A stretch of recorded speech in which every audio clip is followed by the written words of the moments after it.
Your blood pressure reading might be completely wrong, not slightly off, not a point or two in either direction. Wrong enough that your doctor could prescribe medication you don't actually need, or, far more dangerous, miss a problem that genuinely requires attention. Here's the number that stopped me cold when I first reviewed the data. Up to 40% of home blood pressure readings contain significant errors, and the vast majority of those errors come from mistakes that take less than 60 seconds to correct. After nearly a decade in emergency medicine, I've watched this play out time and time again. Patients arrive with readings that don't match what we see clinically.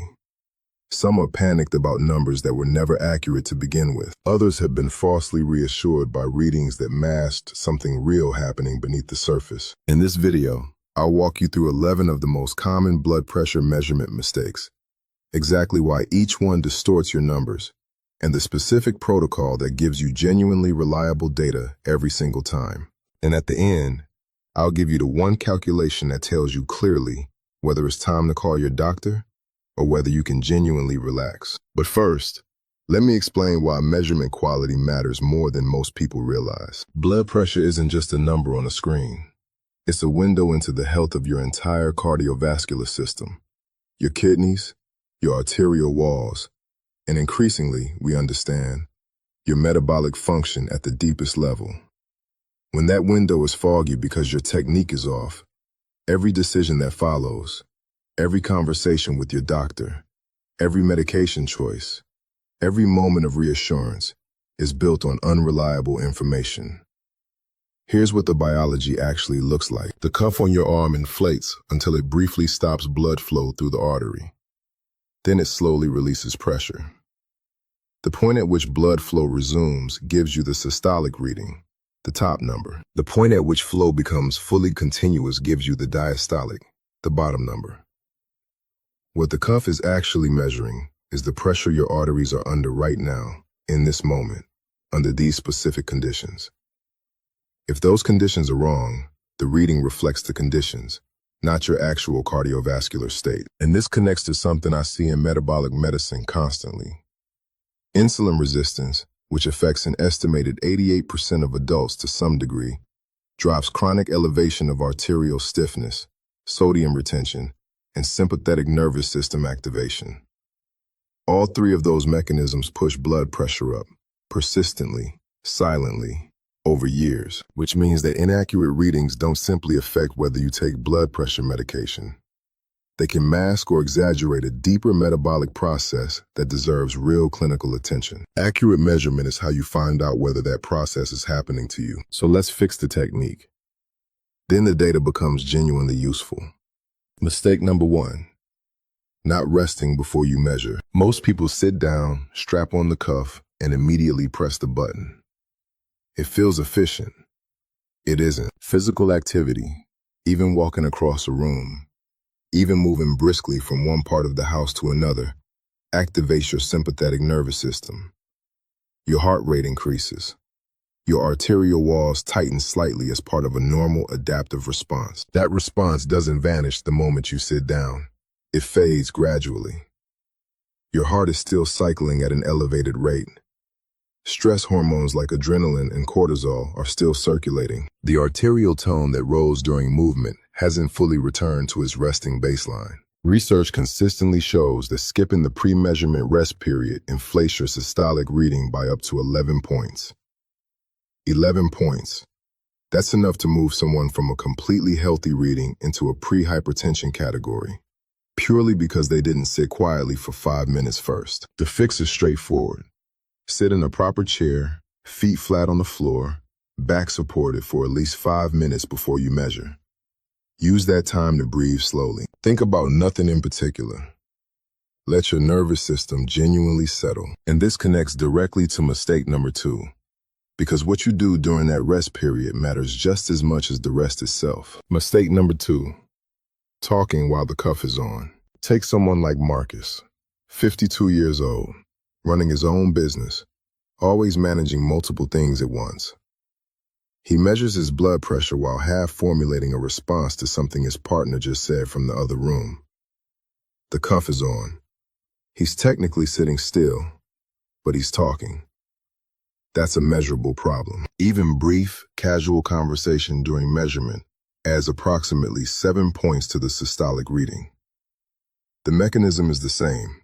Sympathetic activation we just discussed, triggered now not by movement, but by the mild cognitive and vocal effort of speaking. Your vocal cords activate, your intercostal muscles engage. Your brain shifts into a mode of mild alertness and social processing. All of that has a cardiovascular signature, and it shows up in your numbers. No talking, no texting, no watching anything stressful on a nearby screen. Sit, be still, then measure.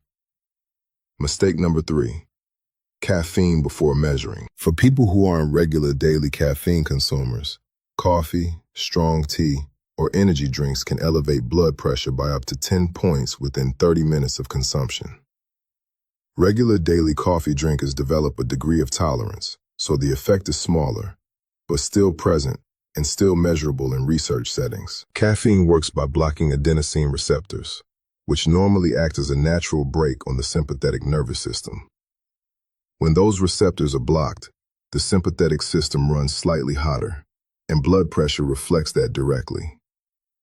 The practical rule is straightforward. Wait at least 30 minutes after any caffeinated drink before taking a reading. If your morning routine involves coffee first and blood pressure second, you're introducing a consistent source of error into every single morning measurement. Over a week of monitoring, that adds up to a systematically distorted picture of where your true baseline actually sits. Mistake number 4. A full bladder. This one surprises almost everyone the first time they hear it. When your bladder is full, your body activates the sympathetic nervous system, partly in response to the physical pressure and the discomfort of retention. It's the same fight or flight pathway, activated not by stress or exercise this time, but by the internal pressure signal your bladder sends when it needs emptying. That sympathetic activation has cardiovascular consequences. Studies have measured systolic pressure increases of up to 15 points attributable to a full bladder alone. 15 points from bladder pressure. Go to the bathroom before you sit down and measure. It takes 30 seconds and eliminates a 15-point potential distortion from your data. This is one of the easiest corrections on this entire list, and one of the most consistently overlooked. Mistake number 5. Crossed legs. This is the single largest postural error in home blood pressure monitoring, and the research behind it is unambiguous. When you cross one leg over the other, you compress the major blood vessels in your lower body, particularly the femoral vein and the popliteal vessels behind the knee. The heart has to generate greater pressure to push blood through those restricted pathways. That increased demand transmits directly into the reading you get from the cuff on your arm. Blood pressure rises, reliably, by an average of 15 points in the systolic reading. 15 points from leg position alone. This is also one of the most natural, habitual postures for many people. We cross our legs without thinking about it. We don't notice we've done it. The cuff inflates while we're sitting exactly the way we always sit, and the reading comes back elevated, and nobody connects the posture to the number. Feet flat on the floor. Both feet flat, every single time. There are no exceptions to this if you want readings you can actually trust. And this connects directly to the next mistake, one that most people have never even considered a problem. Mistake number 6. No back support. When your back isn't supported, your core and spinal muscles engage isometrically to hold your torso upright. That sustained low-level muscular contraction creates a physiological load, similar in mechanism to a mild physical effort, that elevates blood pressure by up to 10 points. It isn't dramatic, but it's consistent, and it compounds with the other errors on this list. People measure sitting on the edge of a bed, or on a stool, or leaning slightly forward.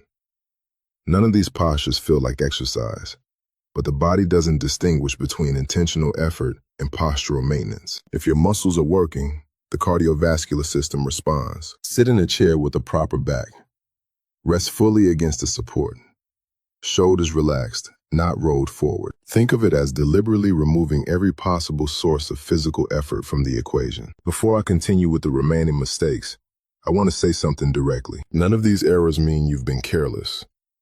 None of them mean you haven't been paying attention to your health. These measurement protocols are almost never properly explained. Not at the pharmacy when you buy your monitor. Not in most routine GP consultations. Not in the instruction leaflet that comes in the box. The system hands you a device, assumes you know how to use it correctly, and then makes clinical decisions based on the data you generate. You're not broken. You simply haven't been given the full picture. That changes right now. Mistake number 7. Incorrect arm position. Your arm needs to be at the level of your heart during measurement, not below it, not above it, at exactly the same height. When your arm hangs below heart level, gravity assists blood movement toward the cuff, creating a slightly elevated column of pressure that the device reads as part of your arterial reading. The result is an artificially elevated number. For every inch the cuff sits below heart level, you add approximately 2 millimeters of mercury to the reading. A freely hanging arm resting on your knee may sit 4 to 6 inches below heart level, which translates to a meaningful and consistent inflation of your systolic number. When your arm is raised above heart level, the opposite occurs. Blood moves away from the cuff under gravity, and the reading comes back artificially low. Rest your arm on a flat surface, a table, a desk, so that the midpoint of the cuff sits roughly level with the center of your chest. This single adjustment removes one of the most common geometric sources of error in home monitoring. Mistake number 8. Wrong cuff size. This is one of the most significant and most consistently underestimated sources of error, and it affects a large proportion of people who measure at home. Standard cuffs are designed for an average adult arm circumference, but arm sizes vary enormously. Someone with a larger arm, whether due to muscle mass, body composition, or simply larger bone structure, is at high risk of generating systematically inaccurate readings with the standard cuff. When the cuff is too small for your arm, it has to generate greater pressure to compress the artery beneath the larger volume of tissue. The device interprets that extra resistance as higher arterial pressure, producing artificially elevated readings, sometimes by as much as 8 to 10 points. Used consistently over time, this creates a false impression that blood pressure is higher than it truly is. When the cuff is too large, the opposite occurs. It can genuinely underestimate your true pressure, potentially allowing elevated readings to pass undetected. Most blood pressure monitors list appropriate arm circumference ranges on the packaging. Measure your arm circumference at the midpoint between your shoulder and elbow with a soft tape measure, arm relaxed at your side. Then match it to the correct cuff size. If you've been using the same monitor for years without ever verifying the cuff size, take that measurement tonight. Mistake number 9. Always measuring the same arm without comparing both. Blood pressure can differ meaningfully between your left arm and your right arm.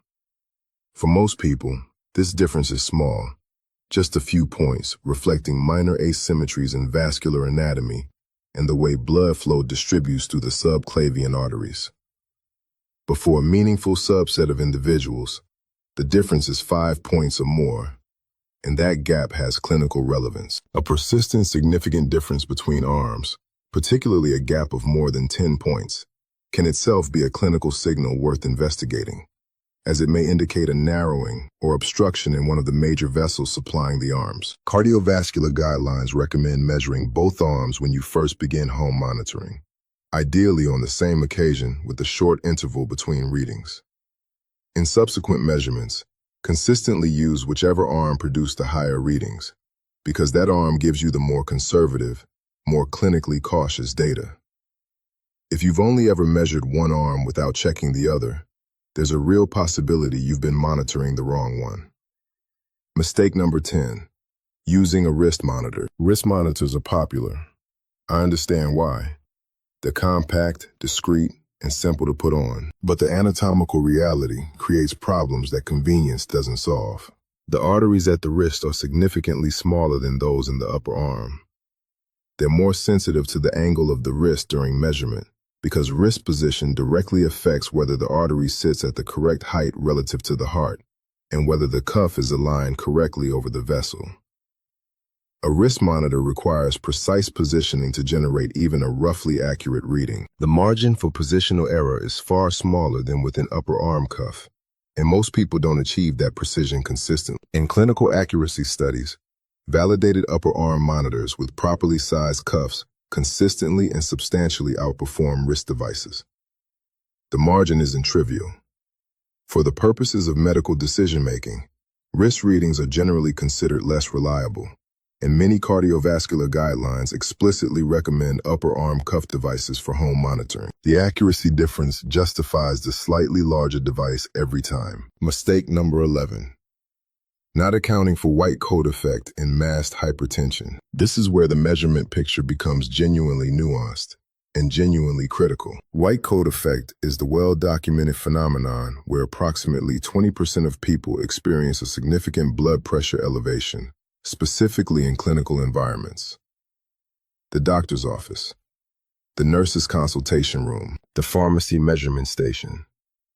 Anywhere that carries the psychological weight of medical evaluation. The anticipation of a reading, combined with the ambient stress of a clinical setting, activates the sympathetic nervous system. Blood pressure rises, sometimes by 20 or 30 points, in ways that have nothing to do with the person's actual cardiovascular health in daily life. The result is real diagnoses of hypertension based on readings that don't represent the patient's true physiological state. Real medication started, sometimes maintained for years, all because the environment of measurement was systematically distorting the data. And then there is the opposite problem, masked hypertension. This is the clinical situation where blood pressure appears completely normal in a GP's office, but is persistently, genuinely elevated in day-to-day life. The controlled, calm environment of a consultation temporarily normalizes a pressure that is chronically high everywhere else. Masked hypertension is more dangerous than white coat effect in one critical respect. It can remain completely undetected for years, during which time cumulative cardiovascular and metabolic damage continues unremarked. The arterial walls are under sustained pressure. The kidneys are working against elevated load. The heart muscle is gradually adapting to conditions it shouldn't have to adapt to. None of it visible in the readings taken twice a year in a quiet examination room. This is precisely why consistent home monitoring matters so much. Your kitchen, your living room, your normal morning routine. These are the conditions your cardiovascular system actually operates under every single day. And here the metabolic connection becomes impossible to ignore. Chronic insulin resistance consistently elevates the sympathetic nervous system's baseline activity. It promotes sodium and water retention through direct renal mechanisms, causing the kidneys to hold on to fluid they would otherwise excrete. It drives arterial stiffness by generating low-grade systemic inflammation over time. Inflammation that gradually hardens vessel walls and reduces their capacity to dilate under demand. All of these pathways push resting blood pressure upward, persistently, in ways that have nothing to do with how much salt you ate this week or how stressed you were this particular morning. Accurate home measurement is how you distinguish between these mechanisms. It's the foundation of any genuinely informed conversation with your doctor about what's actually driving your numbers. So let's talk about the correct protocol. Measure twice in the morning, before food, before caffeine, and before any medication. Wait approximately 1 minute between each reading to allow the artery to recover and your nervous system to fully settle again. Record both numbers. Then measure twice in the evening, at a consistent time each day, under the same conditions. Do this for 7 consecutive days. At the end of the week, discard the first day's readings entirely, because first-day values often run slightly elevated as the body responds to the novelty of the routine and the technique becomes more automatic. Calculate the average of all remaining readings across the 6 remaining days. That average is your true home blood pressure. If that average sits above 130/80, that's a meaningful signal worth a conversation with your doctor. Not a panic signal, not a crisis, a signal that deserves proper clinical evaluation, taken seriously, followed up appropriately. If your average sits consistently below 130/80, with correct technique applied throughout, that's genuinely reassuring data. The kind of reassurance that's actually grounded in something real and reliable. The difference between that reassurance and unnecessary anxiety, between catching a real problem early and missing it for years, comes down entirely to measurement quality. 11 mistakes. Every single one correctable. None of them complicated.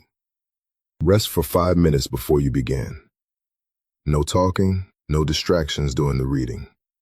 No caffeine in the 30 minutes prior. Empty your bladder first. Feet flat on the floor, no crossed legs. Back fully supported against the chair. Arm resting at heart level on a flat surface.